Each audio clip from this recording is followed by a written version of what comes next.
Self-reflection time. So, one of the things that keeps coming to me as I continue to build my business is working a little bit differently. Excuse me, I'm eating lunch.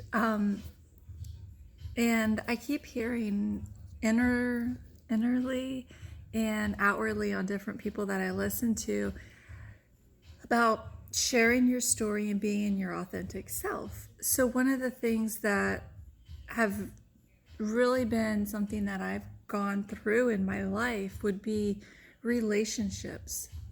So, as a single mother, successful business owner, healthy, I feel like I have it all. But one of the downfalls of my life have been trying to be in relationships. And I'm an all-in person and give my all, so I usually go into things really hard and with all of my efforts, and obviously they haven't worked out. So in my mind, I can share that story with you, and hopefully together we can learn and grow. I don't have it all figured out, clearly, but I also know that most people don't have it all figured out. Like, even the people I know that look on paper or on Facebook in these happy relationships or marriages, and I talk to them in person, and they're not. There's been people that I haven't seen in years and then I've reconnected with, and they tell me how miserable they are, and I would have no idea because everything looks so beautiful and wonderful online. Okay, and then I've had friends that have presumably been in these great relationships and then they're in a divorce and it's over. Lots of different things happened. People have grown apart, people had financial issues, someone was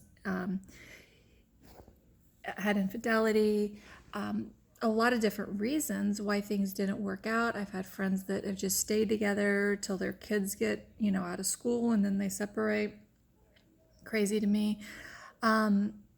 So I know that relationships are not super easy, and I know that they're not always blissful. However, I don't know, like, I've designed my life to be beautiful and how I want it. So I still, if I'm going to be in a relationship, I still want it to be that wonderful and beautiful, and I want to attract that kind of partner that thinks and feels the same way.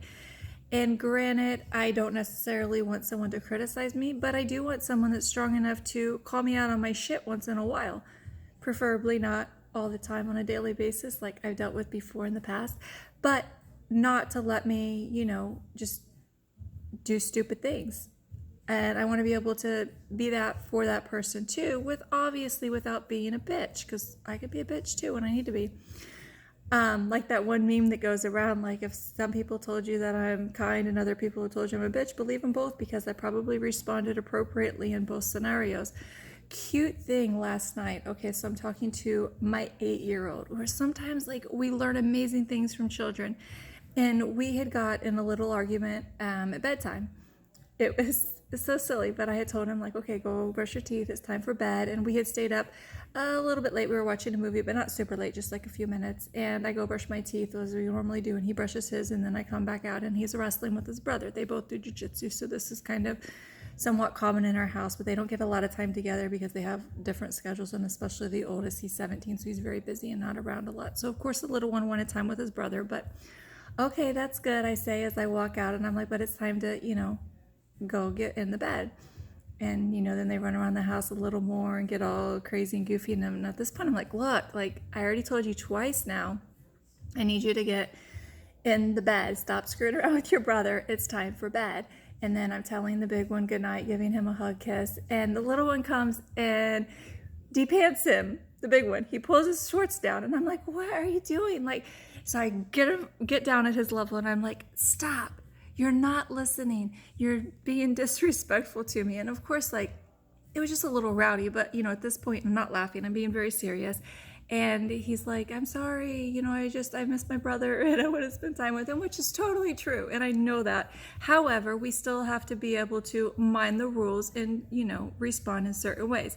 So I'm telling you a story because I'm getting to another point. So then we finally, we simmer down and we read our story.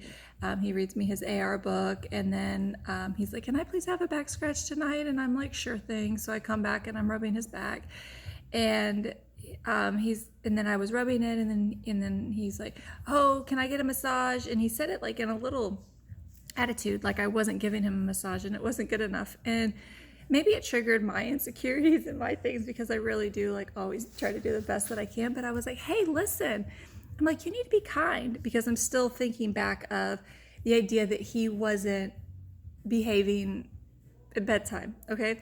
So I'm like, "You need to be kind." And he's like, "Well, you need to be kind." And I'm like, "Oh, hold on." And then he's like, "Well, you yelled at me." And I'm like, "First of all, I didn't yell at you. I spoke sternly to you, but it was after 3 times of telling you to go to bed. So you weren't listening. If you would have listened the first time, would I have yelled? I don't know." Probably not, right?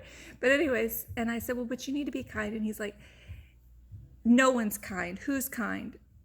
Oh, that's how this spurred. He was like, "No one's kind. Who's kind?" And I was like, "Well, I'm kind." He's like, "No, you yelled at me." So that's where he came with the "I wasn't kind." And I'm like, touche, right? Because I did. And I'm like, "Okay." And he's like, "No, people can't be kind all the time, because then no one would learn anything."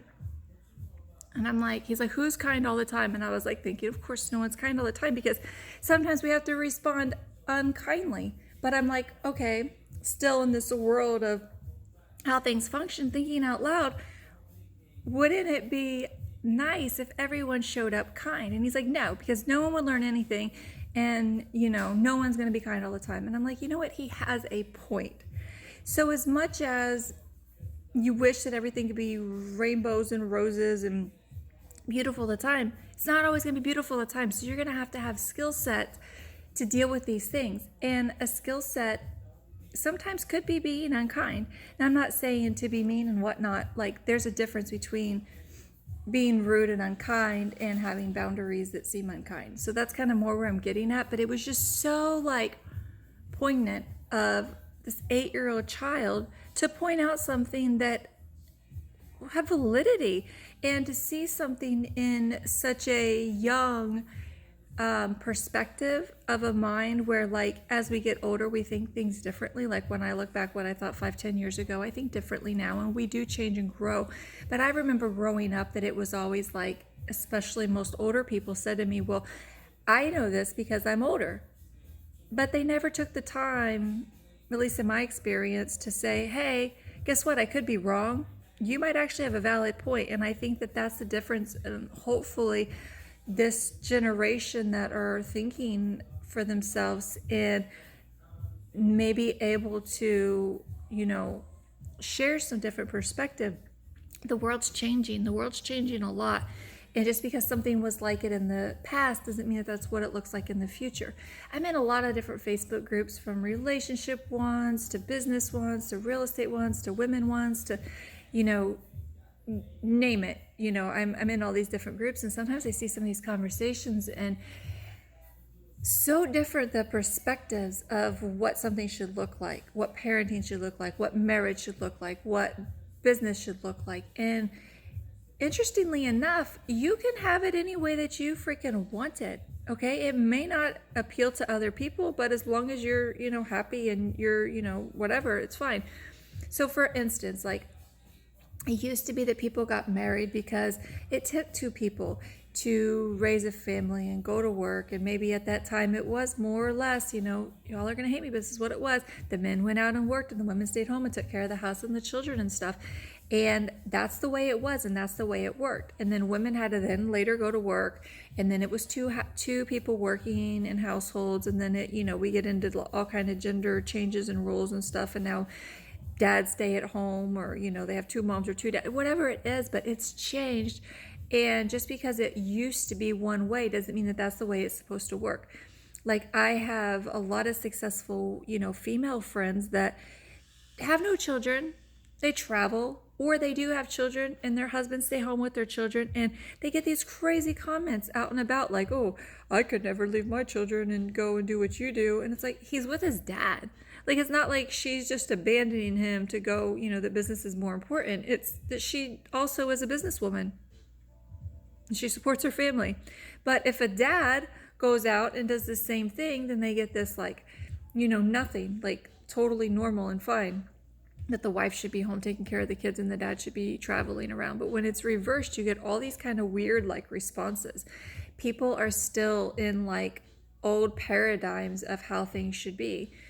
And people in all different age groups have different ideals of what it should look like. So that's why I feel like it has become, back to my initial start of this with relationships, it has become so challenging in relationships because you start a conversation with someone and you feel like, okay, we're kind of on the same page.